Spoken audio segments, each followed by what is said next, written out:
যারা এনসিপির প্রোগ্রামে আসছে বা অন্য লীগের দোসরও হইতে পারে, তারা ওইখানে আবার নিজেরাই আবার ভাঙচুরে জড়িত দেখলাম। এই বিচার ব্যবস্থা, আইন শৃঙ্খলা পরিস্থিতির অবনতির কারণেই এরা প্রশ্রয় পেয়েছে। তারা যেভাবে ওখান থেকে আসলে পলায়ন করলো, তো এখন তারা যখন রাজনীতির বিষয়ে কথা বলতে আসবে টকশোগুলোতে, আমার মনে হয় তাদের আর মুখ রক্ষা হবে না। এখন দেশের নাম্বার 1 ট্রেডিং অ্যাপ নিফটি ফার্স্টে পাচ্ছেন ট্রেডিং এর সব সুবিধা, dual exchange access, company analysis, portfolio তৈরি করা সহ আরও অনেক ইউনিক ফিচারের সাথে ট্রেড করতে ডাউনলোড করুন এক্ষুনি।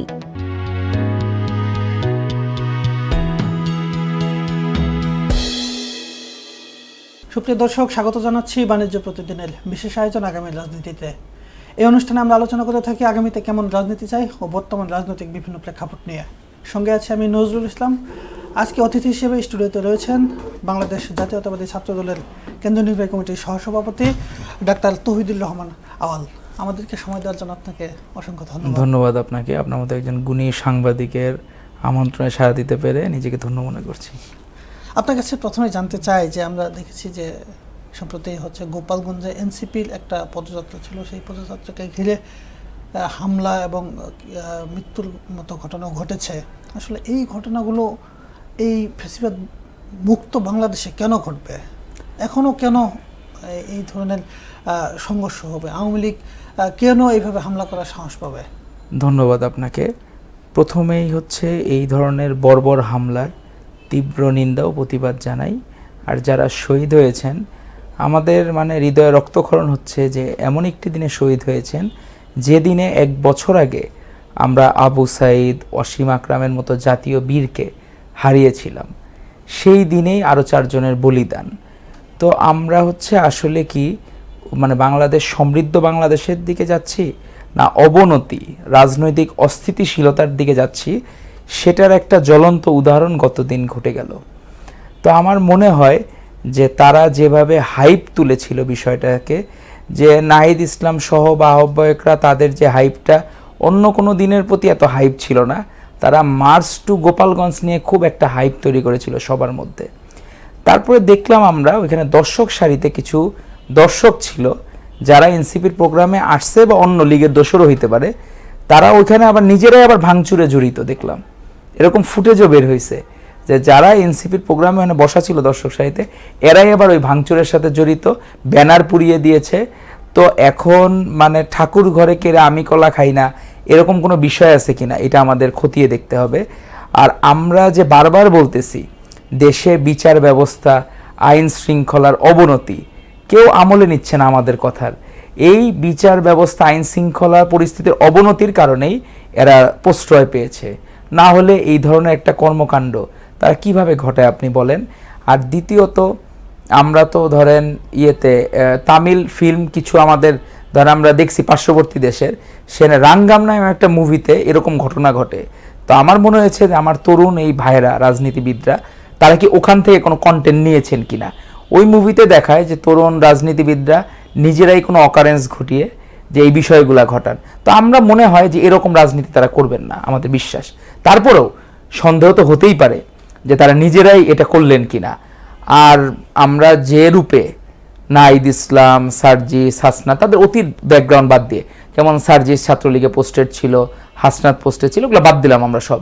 তাদের শুধুমাত্র 24-এর ভূমিকাকে, বিরচিত ভূমিকাকে যদি আমরা আমলে নেই, 16ই জুলাই যেদিন আবু সাঈদ বন্দুকের নলের মুখেও আপোষ করে নাই, সে বিরচিত মৃত্যু 2 হাত প্রসারিত করে, সেই জায়গায় বুক গুটিয়ে, সাহস গুটিয়ে তারা যখন নিরাপদ জায়গায় চলে গেল, তখন বাংলাদেশের মানুষকে আসলে ভাবিয়েছে সে কেন ফেস করলো না। তার কাছ থেকে তো বাংলাদেশের মানুষ অনেক সময় আমাদের বিভিন্ন বিষয় নিয়ে তারা মকিং করে, যেমন বিভিন্ন টকশোতে গেলে বা গেলে 28 অক্টোবরের ঘটনা বিভিন্ন কিছু বলে। তো এখন আমাদের বিরুদ্ধে ছিল ফ্যাসিস্ট হাসিনা, প্রশাসন, রাষ্ট্র, ইভেন কোনো বাড়ির দারোয়ানও আমাদের এন্টিতে ছিল, বিরুদ্ধে ছিল, যে আমাদেরতে ধৈর্য দিলে 500-1000 টাকা করে পুরস্কার পাইত। এরকম ঘটনাও গেছে। তো তার বিপরীতে রাষ্ট্র তাদের পক্ষে, বিএনপি তাদের পক্ষে, অন্য সব সংগঠন তাদের পক্ষে। এরকম একটা পরিস্থিতিতে তারা যেভাবে ওখান থেকে আসলে পলায়ন করলো, তো এখন তারা যখন রাজনীতির বিষয়ে কথা বলতে আসবে টকশোগুলোতে, আমার মনে হয় তাদের আর মুখ রক্ষা হবে না এখন। আপনারা কি খুব খুশি নাকি যে আমরা কোনো তাদের খুশি মুখ না। রক্ষা হবে না, না, না, তাদের পক্ষে আমরা- সরকার থাকার পরে বিএনপি থাকার না পরেও না আমরা তাদের আমরা উপরে আমরা এরকম- আমরা আপনি কি খুব আমরা খুশি একটু নাকি? একটুও খুশি না। আমরা হচ্ছে কি নিজেরা প্রতিবাদ করেছি, বিভিন্ন জায়গায় বিক্ষোভ মিছিল হয়েছে, আমরা প্রতিবাদ জানিয়েছি, আমরা একটু আমার খুশি তো না। মনে হচ্ছে আপনারা মনে মনে খুশি। না না, আমরা মনে মনে একটু খুশি না, কারণ কি বিষয়টা হচ্ছে রাজনীতির জন্য এটা অশনি সংকেত। একটি দল নিবন্ধন পায় নাই, তাকেও যখন এরা হিংস্র বর্বর আচরণ করেছে লীগের ফ্যাসিস্ট লীগ, তো সেটি আমাদেরকে ভাবায় যে একটা দল নিবন্ধনই পায় নাই, তার প্রতি এরূপ বিরূপ আচরণ, তো এটি আমাদেরকে ভাবিয়েছে। আপনার কাছে আরেকটা বিষয় জানতে চাই যে এই যে গত কয়েকদিন আগে রাজধানী মিটফুডে হচ্ছে একটা হত্যাকাণ্ড ঘটেছে, সোহাগ হত্যাকাণ্ড। সেখানে আমরা দেখেছি যে পাথর নিক্ষেপ করে ওই লোকটিকে হত্যা করা হয়েছে, যে ভর পরিস্থিত যে ঘটনাটি। এই ঘটনার পর সারা দেশে আমরা দেখেছি বিভিন্ন সংগঠন তারা বিএনপির বিরুদ্ধে মিছিল করেছে, স্লোগান দিয়েছে। এতে কি বিএনপি সতর্ক হবে যে এই চাঁদাবাজদের রক্ষা করা, এই চাঁদাবাজদের লালন করা, এইগুলো কি বিএনপি করতেই থাকবে? আপনি বেসিক্যালি হয়েছে কি যে মানুষজন সবাই তো আম গাছেই ঢিল মারে, কেউ কেওড়া গাছ বা শেওড়া গাছে ঢিল মারে না। তো এখন আমাদের দিকে আমাদের বড় বৃহত্তম রাজনৈতিক দল আপনার এখনও আমরা বিএনপির সদস্য প্রায় 1 কোটির উপরে আমরা সদস্য ফর্ম বিতরণ করা শুরু করেছি শুধু বিএনপিতে। অঙ্গ সহযোগী সংগঠন তো বাকিরা আছেই। তো যে দলের ভোট ব্যাংক আপনার মোটামুটি যদি আমরা ধরি 2001 সালেও 41.78% নিয়ে রাষ্ট্র ক্ষমতায় অধিষ্ঠিত হয়েছিল। তো আমরা যদি এখনও ধরি তার পার্সেন্টেজ হিসাব করলে মোটামুটি আপনার ভোটের দিক থেকে আমরা যদি সে আগের পার্সেন্টেজও ধরি, তাও প্রায় 4 কোটি 4.5 কোটি ভোটার আমাদেরকে ওন করে। মানে আমি ধরলাম সেই ক্ষেত্রে কমা বাড়া এগুলো তো পরের বিষয়, ধরলাম আমাদেরকে ওন করে। তো সেই যদি ধারাবাহিকতা থাকে, সেই জায়গায় আপনার 4.5 কোটি মানুষের মধ্যে যারা বিভিন্নভাবে কেউ না কেউ তো পদে আছে, বিভিন্ন সংগঠনের সাথে জড়িত, তো পদের মধ্যে পার্সেন্টেজ 4.5 কোটির মধ্যে আপনার ধরেন 1000 লোক ধরলাম অপরাধী, পার্সেন্টেজে কিন্তু আপনার 0.00001% বা আরও কম হবে। আপনার একটা পরিবারে যখন সন্তান থাকে অনেকগুলা, যেমন আমার দাদারও তারা মানে তার 10 ছেলে মেয়ে ছিল, 11 ছেলে মেয়ে ছিল। তো এখন 10-11 ছেলে মেয়ে থাকলে 1-2টা তো দুষ্ট হয়, কিন্তু ওই দুষ্টকে আপনি শাসন করতেছেন কিনা, কন্ট্রোল করতে পারতেছেন কিনা, সেটা আপনার সফলতা। তো আমরা আমাদের আজীবন বহিষ্কার করেছি যে এই বর্বর হত্যাকাণ্ড সব কিন্তু এক সূত্রে গাথা। এক সূত্রে গাথা এই সেন্সে কেন, যখন মানুষজন জানে যে আমার বিচার হবে না, আমার কোনো কিছু তদন্ত ঠিক মতো হবে না, আমি সব লীগের দোষর আছে আগের মতো ম্যানেজ করে ফেলবো, এরকম সাইকোলজি থেকে কিন্তু অপরাধ বৃদ্ধি পায়। আপনার সেই দিন গোপালগঞ্জের ঘটনা, সোহাগের বর্বর হত্যাকাণ্ড, সেগুলো তো এক সূত্রে গাথা। এবং এইখানে একটা ফ্রেমিং আছে, সূক্ষ্ম ফ্রেমিং।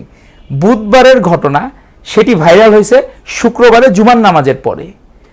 তো এখানে যারা ভাইরাল করেছে হয়তোবা অন্য কোনো একটা পরিকল্পিত একটা ষড়যন্ত্র থাকতে পারে যে রাজনৈতিক স্থিতিশীলতা।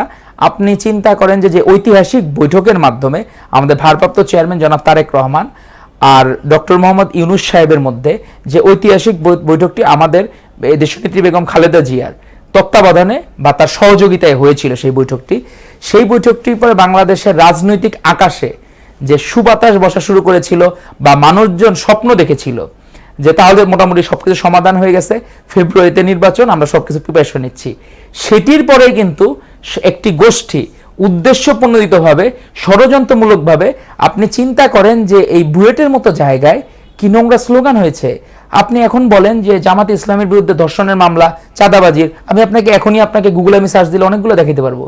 কিন্তু আমরা কি এখন জামাতের আমির শফিকুর রহমানরে নিয়ে কোনো স্লোগান দেবো, নোংরা স্লোগান দেবো? এই রাজনীতি আমাদের দল আমাদেরকে শিখায় নাই।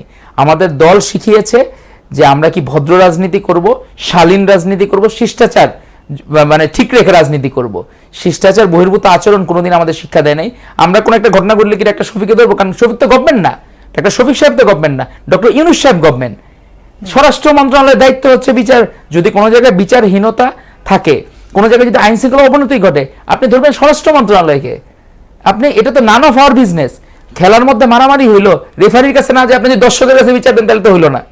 আপনারা সবকিছুতে এই যে ষড়যন্ত্রের কথা বললেন, সবকিছুতে কেন ষড়যন্ত্রের গন্ধ পান? ষড়যন্ত্রের গন্ধ তো বিষয় না, আমি তো আপনাকে বললামই যে বিএনপি এখন মানুষের বদ্ধমূল ধারণা আপনি যে কাউকে জিজ্ঞেস করতে পারেন, আপনি সাংবাদিক একজন, আপনারা যে যদি আপনি গঠনমূলক যদি সত্যিকার সত্য নিউজ প্রচার করেন, তখন আপনি মানুষের সাইকোলজি সবাই ধারণাই। আমি অনেক জায়গায়, আমি ধরেন ছাত্রদল থেকে দায়িত্বপ্রাপ্ত হচ্ছে পাবনা, কুষ্টিয়া, মেহেরপুর, আর বিএমপির নতুন সদস্য ও নবায়ন ফর্মের আমি দায়িত্ব হচ্ছে গাজীপুর। আমি প্রত্যেকটা জায়গায় মানুষজন, ধরেন চায়ের দোকানে আমি গেছি, যে ইয়েতে কারা ক্ষমতায় আছে, তো জিজ্ঞেস করলাম যে বাকিদের চিনে কি জানে না, পরে বললো না ওই ম্যাডামের শরীর খারাপ, খালেদা জিয়ার শরীর খারাপ, এই জন্য ডক্টর মোহাম্মদ ইউনূসকে কিছুদিন দায়িত্ব দিয়ে রাখছে। এটা রুড লেভেলের, এটা আমার কথা না, মানে এটা হলো রুড লেভেলের। আপনি চায়ের দোকানে যান, আমি হলো কি চা খাইতে আসছে, এক চাচি চা বানাইতেছে, আমি জিজ্ঞেস করলাম যে এটা আসলে কি বিষয়, কারা ইয়েতে, আমি এমনি আগ্রহবশত আমি এমনি জিজ্ঞেস করি, তো পরে দেখলাম যে তার উত্তর ছিল এইটা। এই জন্য আর মানুষের আরো কিছু মানুষের বদ্ধমূল ধারণা যে নৌকা ডুবে গেছে, ধানের শীষ উঠে গেছে, এরকম একটা বদ্ধমূল ধারণা।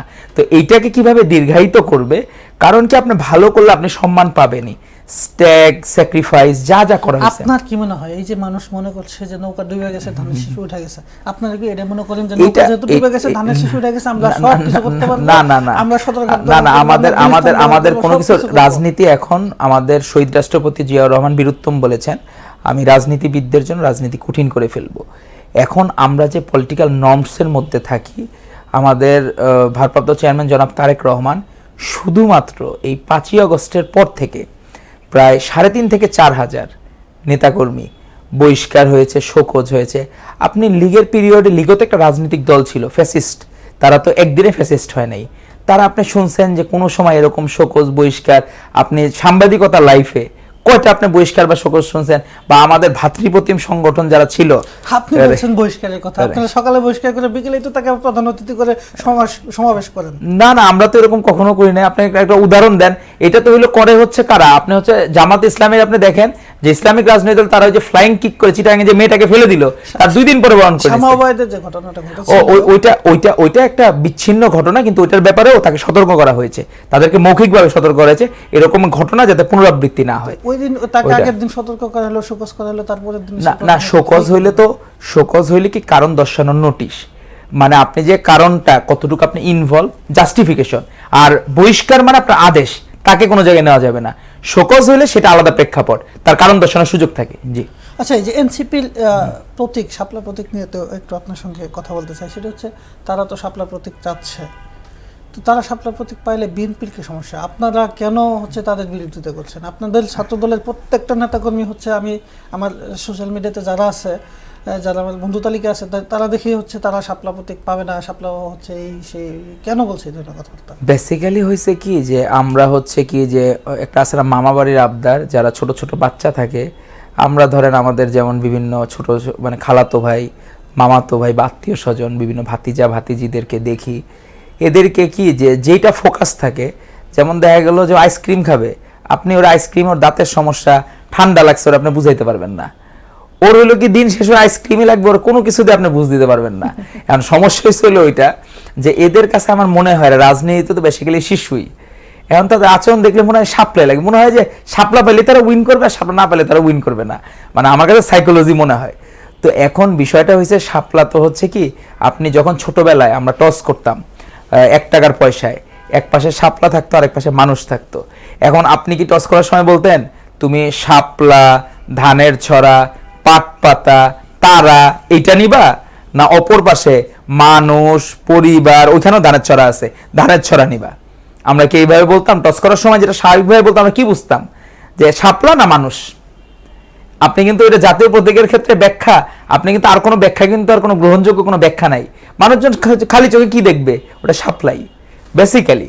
তো এই জায়গা থেকে আবার এই সমস্যা হলো কি, রাজনৈতিক শিষ্টাচার বহির্ভূতভাবে তারা এই প্রতীকটা চেয়েছে, কারণ তার 1 সপ্তাহ আগেই ইয়েতে নাগরিক ঐক্য, আমাদের যেটা মাহমুদুর রহমান মান্না সাহেব, উনি তো খুবই সফিস্টিকেটেড পলিটিশিয়ান, উনি 2টা ছাত্র সংসদের, চিটাগাং বিশ্ববিদ্যালয় ছাত্র সংসদে উনি নির্বাচিত জিএস ছিলেন, তার পরবর্তীতে ঢাকা বিশ্ববিদ্যালয় ছাত্র নির্বাচিত ভিপিও ছিলেন উনি। এরকম একজন প্রেস্টিজিয়াস পলিটিশিয়ান, তারা তাদের মার্কা পরিবর্তন করে আবেদন জানিয়েছিল শাপলা বা দোয়েল পাখির জন্য। তার ঠিক 1 সপ্তাহ পরে তারা আবেদন জানিয়েছে এবং শাপলা ছাড়া তারা কিছুই নিবে না। মানে এটা হলো কি, আমার কাছে মনে হয় যে এক ধরনের গোড়ামি, যেটা রাজনীতি না করলে বা রাজনৈতিকভাবে অনভিজ্ঞ হইলে এই ধরনের আচরণগুলা ঘটে। অনুষ্ঠানের একদম শেষ পর্যায়ে চলে এসেছি। আপনার কাছে শেষ যে প্রশ্নটি রাখতে চাই সেটি হচ্ছে, বাংলাদেশে আওয়ামী লীগের রাজনীতির ভবিষ্যৎটা কি? তারা কিন্তু তাদের শক্তির জানান দিচ্ছে বিভিন্ন জায়গায়, বিভিন্ন মাধ্যমে। আপনার কাছে কি মনে হয়?